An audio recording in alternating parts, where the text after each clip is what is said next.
Jake, just co-sign the loan. My parents insisted. She's your sister. She needs help. For months later, the first missed payment arrived. Then another. When I saw her Instagram post, cocktail in hand, captioned work hard, play hard, I knew exactly what to do. I just need a cosigner. That's it, Jake. Sarah's voice was sweet, too sweet. The kind of tone she used when she wanted something.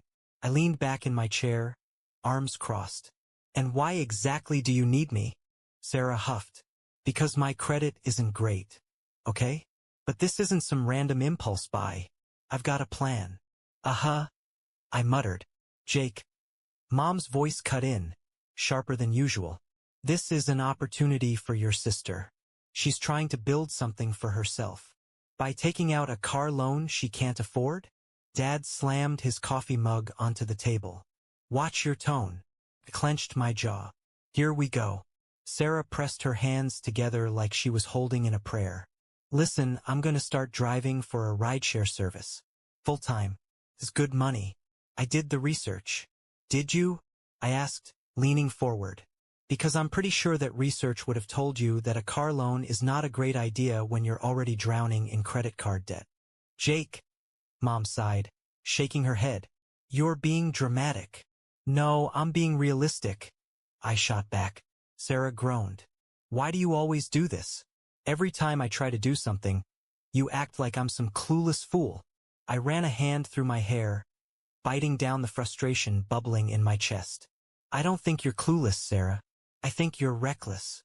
Her face twisted in anger. You don't believe in me. You never have. Oh my God. Are you serious right now? I snapped. Sarah, this isn't about belief. It's about math. Do you even know what your monthly payment is going to be? Yes, Jake, I do, she spat. And I'll be making double that every month minimum. I glanced at Mom and Dad, expecting some kind of logic from them. Instead, Mom was giving me that tight-lipped, disapproving look she reserved for when I wasn't falling in line. Dad just folded his arms, waiting for me to give in like I always did. Mom spoke first. Jake, she's your sister. And family helps each other.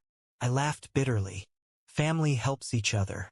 Not screws them over when the payments stop coming in. Sarah gasped, offended. You seriously think I'd do that?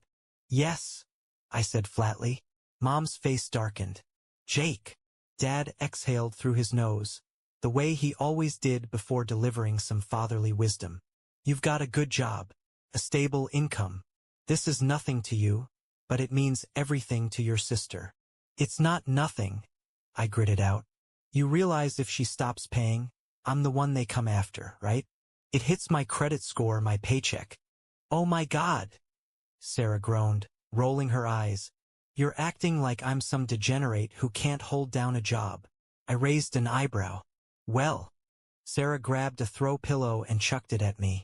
Sarah, Mom scolded. She threw her hands in the air. What? He's being a jerk. Dad pinched the bridge of his nose. Enough. Then he looked at me. Jake, this isn't just about Sarah. It's about us as a family. We believe in her. We're asking you to do the same. I exhaled sharply, looking away. I already knew how this would end. I could fight, or I could sign the papers.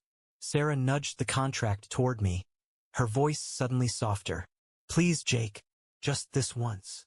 My gut screamed, don't do it. But I reached for the pen anyway.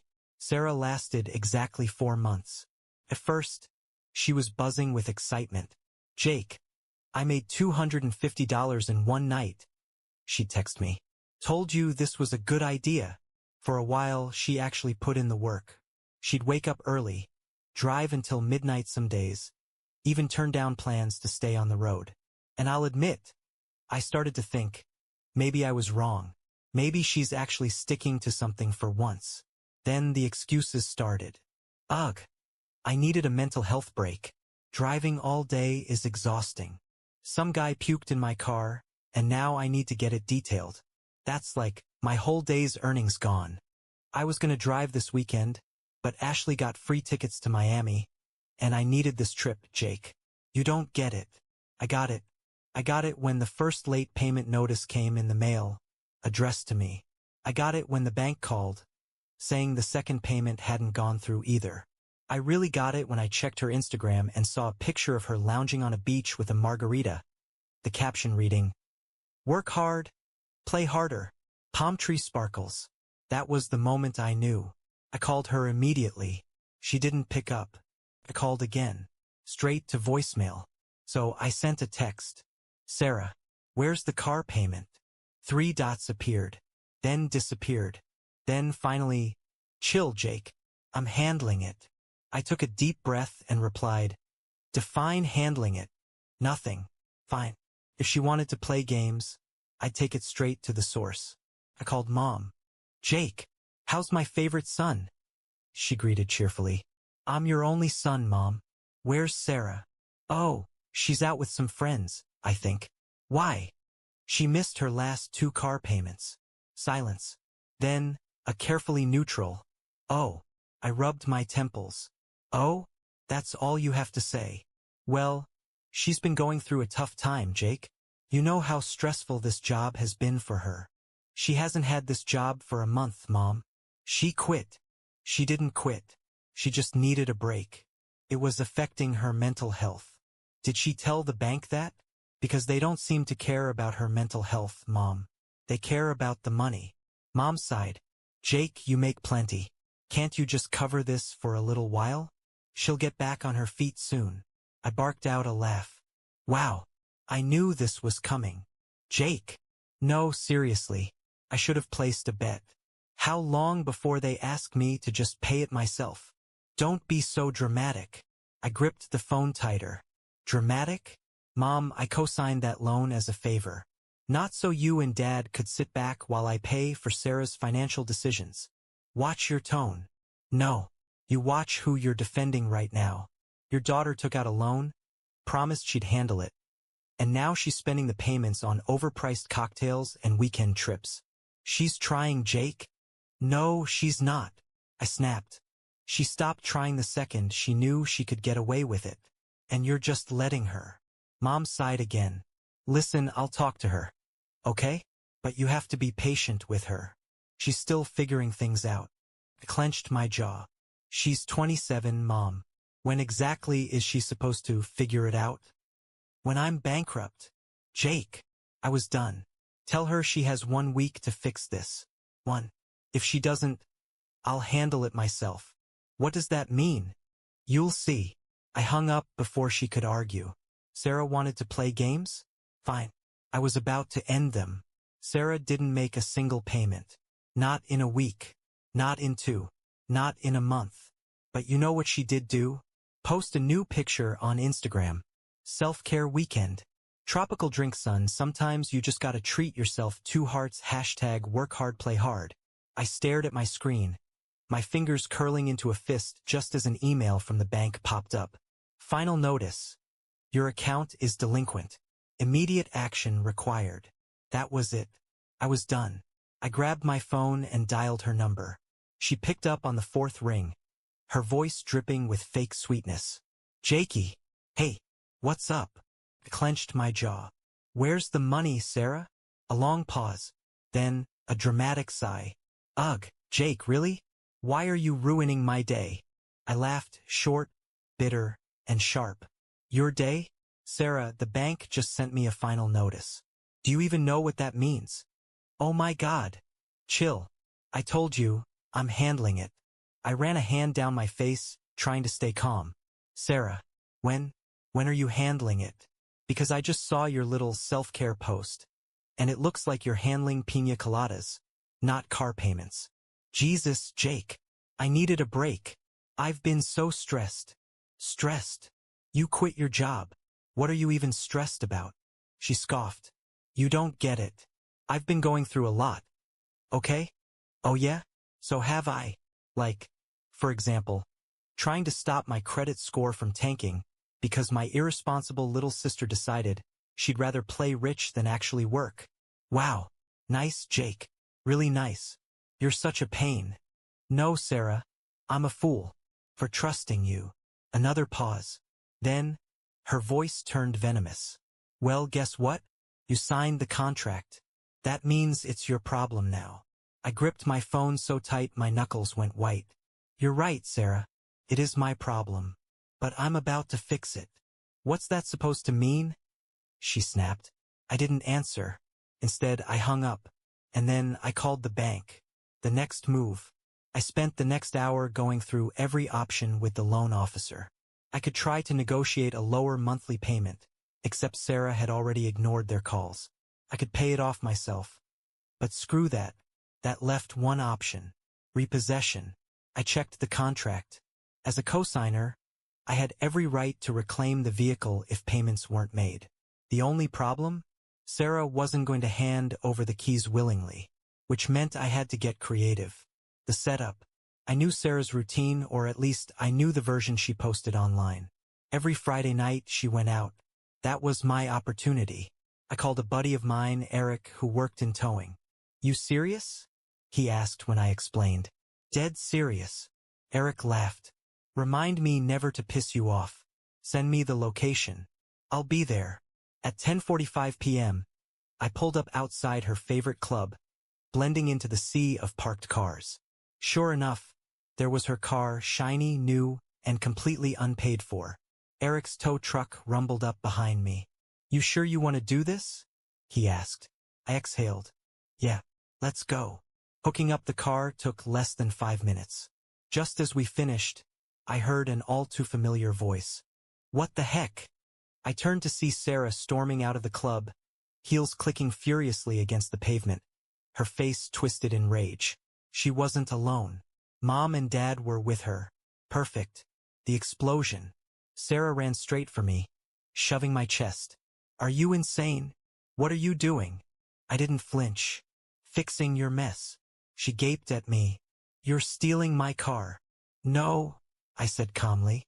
I'm taking my car. The one I co-signed for. The one you stopped paying for. Dad stepped in, his voice low and dangerous. Jake, let's talk about this. I crossed my arms. Oh, now you want to talk? Mom's voice wobbled.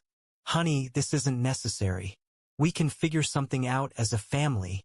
I let out a sharp, humorless laugh. Oh, now we're a family? Where was that when you told me to just cover the payments while Sarah was partying? Sarah's face turned red. I needed this break. You have no idea what I've been dealing with. Oh, I have every idea. I shot back. You've been dealing with luxury brunches, overpriced cocktails, and vacations you can't afford. She stomped her foot like a bratty teenager. You're ruining my life. I stepped closer, my voice dropping. No, Sarah.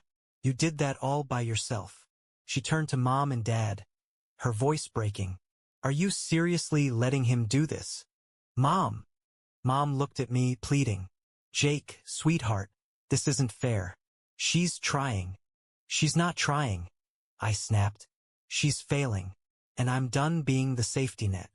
Sarah turned to Eric, her hands on her hips. You can't do this. I'll call the police.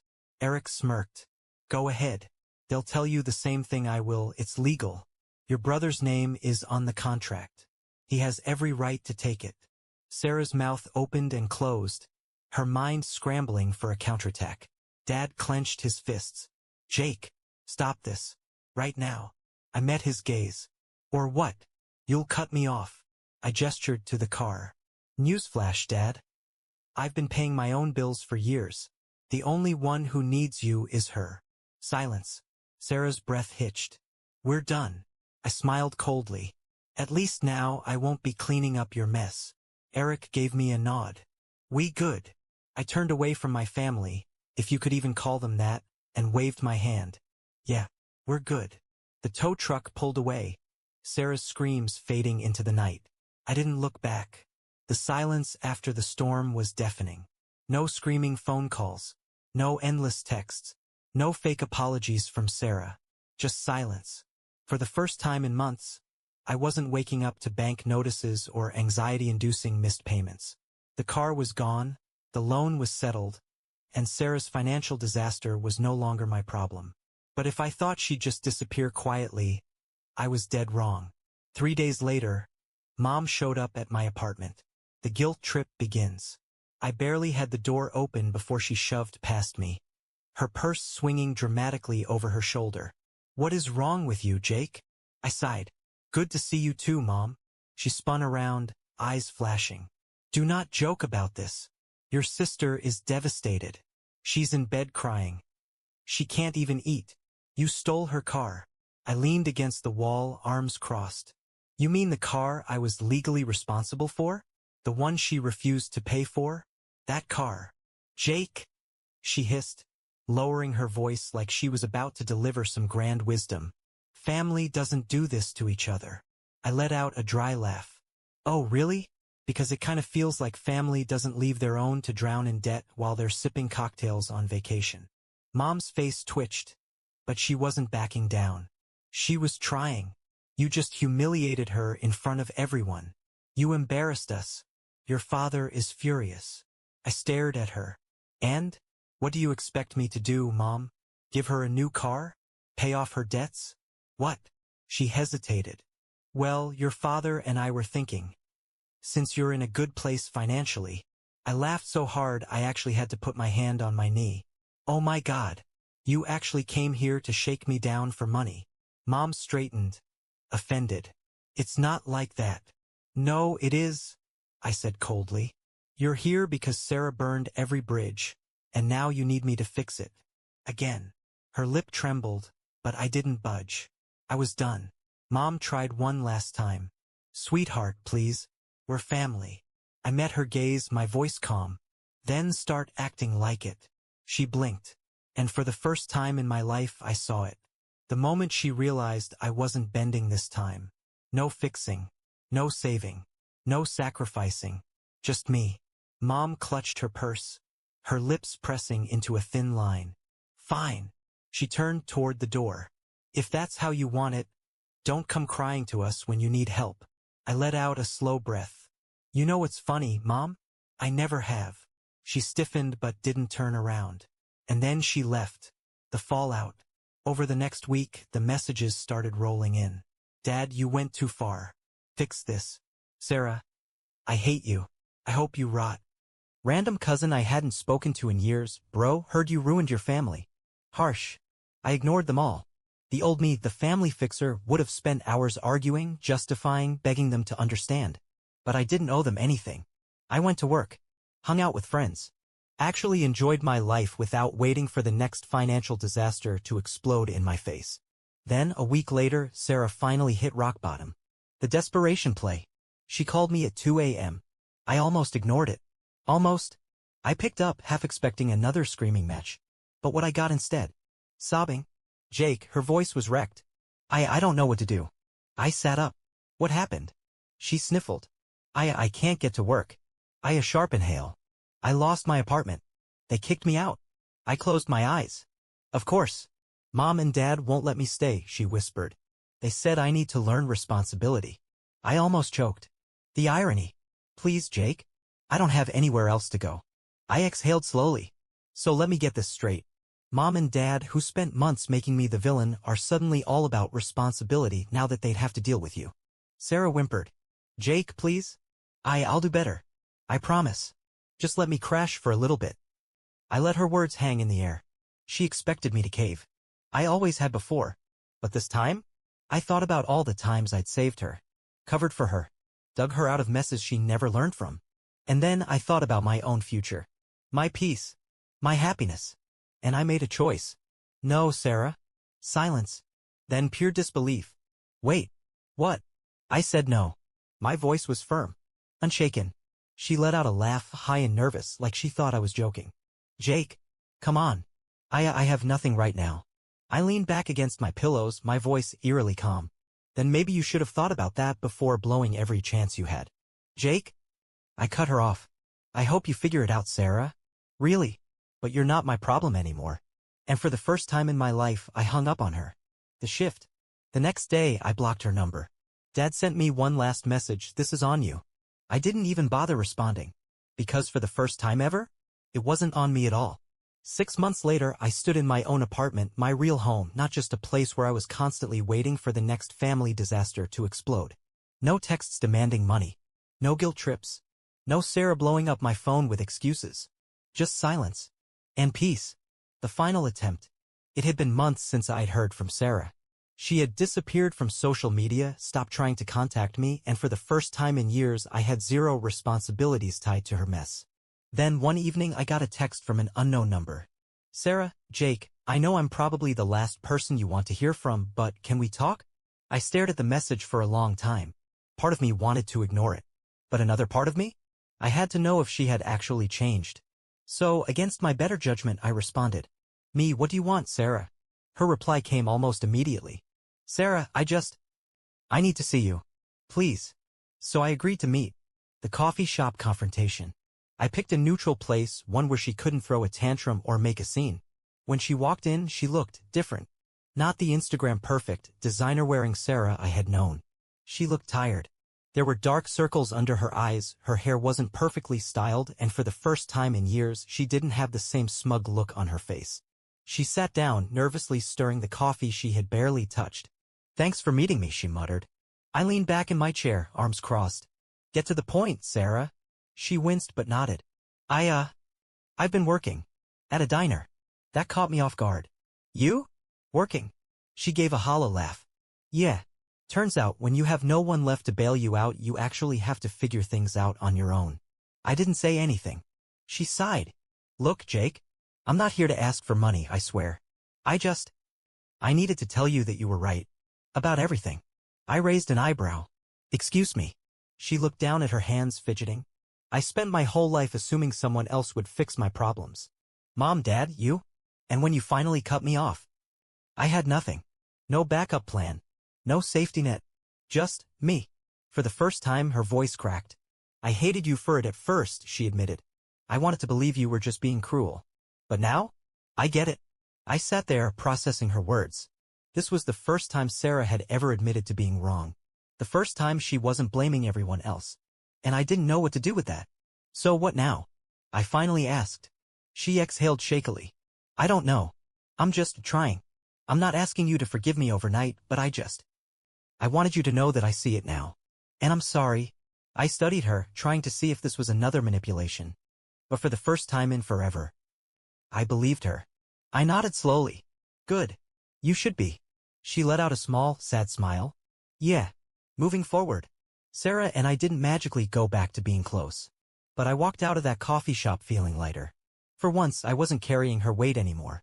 I had finally let go. And that was freedom.